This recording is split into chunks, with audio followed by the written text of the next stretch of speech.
ನಮಗೆ ಶಾಂತಿಯಲ್ಲಿ ಸಮಾಧಾನವಿದೆ. ಆಕಾಶ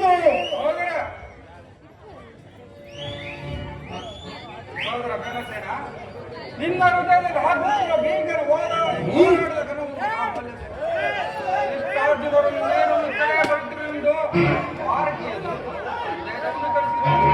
ಅವರ ಬಂದ ಮೇಲೆ ನಿನ್ನ ವಿಚಾರವನ್ನು ಆಲೋಚನ ಶಾಂತನಾಗೂ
ಕರ್ತವ್ಯ ಪರಿಪಾಲನೆ ನನ್ನ ಮುಖ್ಯವಾಗಿ ಅದಾಗಲಿ ನಿಮಗೆ ಸಲ್ಲಬೇಕಾದ ರಾಜ್ಯದ ವಿಚಾರದಲ್ಲಿ ಯಾವ ನಿರ್ಧಾರವನ್ನು ಕೈಗೊಳ್ಳಿವೆ?